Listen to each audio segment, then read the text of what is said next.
Welcome back to the worst channel on all of YouTube. I'm DipperGames420 and today we're going to be taking a look at the Figuarts Super Saiyan 2 Son Goku exclusive edition. This figure came out SDCC last year, roughly a retail price of about $70. It was later relisted on Premium Bandai and re-released in March of this year. With that being said, I think that's about enough rambling for now. Let's take a look at the box. Skimming through the box real quick, because it's basically standard exclusive fare these days. You have a clear window, shows Goku, his name running down the front window, a pretty cool line trace image of him. I think this is probably the coolest part of every exclusive is the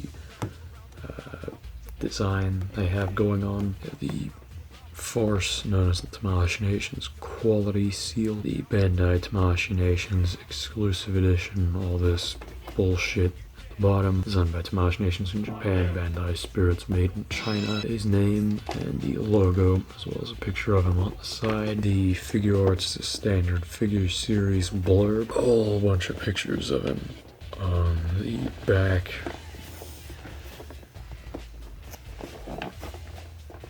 The same blurb as before, the Bandai Namco distribution sticker, as well as his name and his face on the side, S.H.Figuarts logo, and then a picture of him and his name on the bottom. So, without any more bullshit, let's get Goku out of his box. So here Goku is out of the box. Let's just very quickly run through a comparison. Here he is standing next to two of the three other exclusives from 2022 that I actually gave a shit about: Android 16 and Majin Buu. Oh, I am not talking about Broly or Shenron. I have no interest in a rotting corpse Broly, nor a slight repaint of something that I already own. That said, let's move on to the paint and sculpt. If you own literally any other Goku on this body mold, I don't need to tell you that this is basically just 90% old ground. The hair appears to be a slight retool of what was on full power Goku, and it looks nice.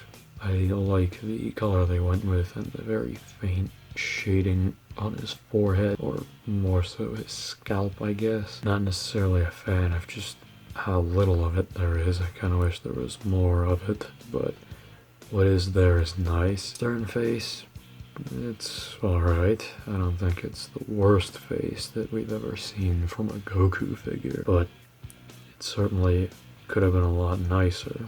I'll say that much. I feel like the pupil position is definitely off, and the eyebrows don't match the rest of his hair. But other than that, it's definitely a step up from full power Goku. There's more definition to the musculature, and overall it looks much cleaner. As for his body, the only thing that is new here is the slash in his shirt, and I mean, it looks alright. I wish there was perhaps a little more detail. And I feel like the sculpt is definitely a little on the soft side, but it gets the job done. But aside from that, this is basically just another 2.0 Goku.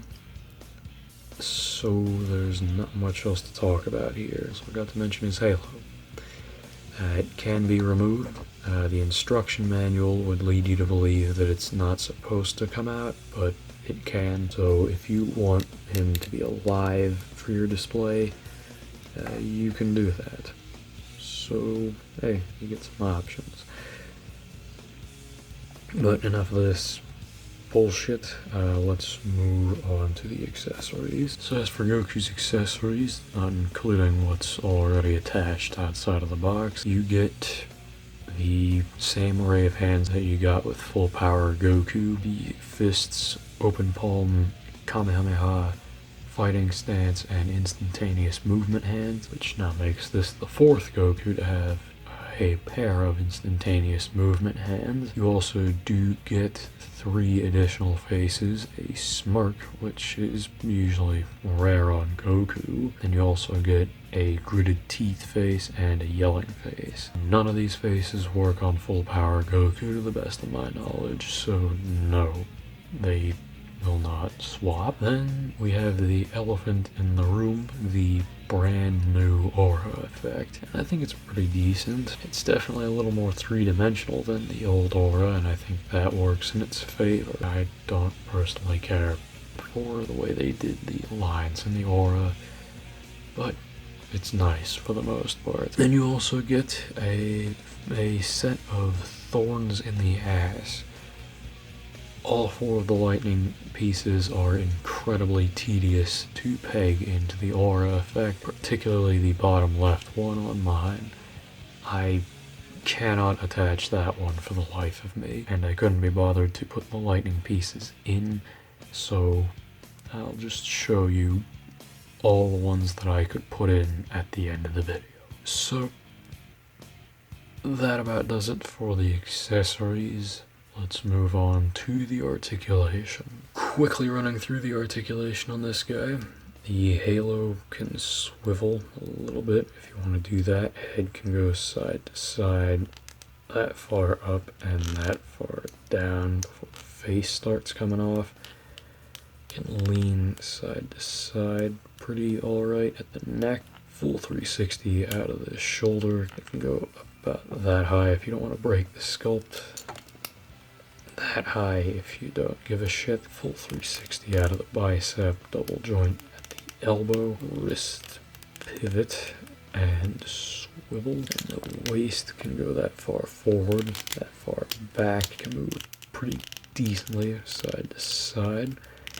Can rotate at the lower waist, no problem. A little tight, but no problem otherwise. Kick that far forward, that far back, that far out to the side, and you do get a little bit of a thigh swivel. Double joint at the knee, and then the ankle on this side can go that far in, that far out, that far down, and that far up. And the ankle on this side can only go that far down, that far up, that far in, and that far out.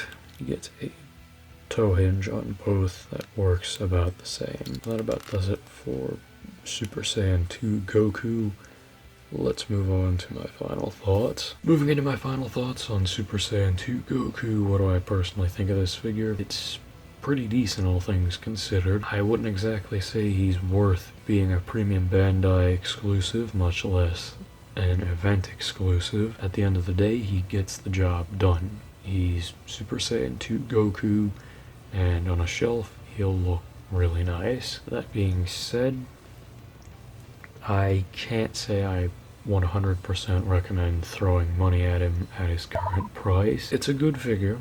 It's a really good figure for what it's worth, but if you ask me, had they just released this without the aura effect as a standard release, I don't think anybody would have batted an eye to it. I think this probably would have gone down as a perfectly average Goku release. But as it stands, with Tamashii Nations lumping the aura in and releasing him as an exclusive, really between him and the aura, I think Tamashii is more likely to re-release the aura than they ever will release this figure. That said, they could do what they did with Ultra Instinct Goku and re-release him as a lottery prize, but let's be honest, that's not exactly what most people are thinking of when they're thinking of a re-release of Super Saiyan 2 Goku. So what can you do if you don't have the money to shill out for this figure and you don't live in Japan, Hong Kong, or the US? Nothing!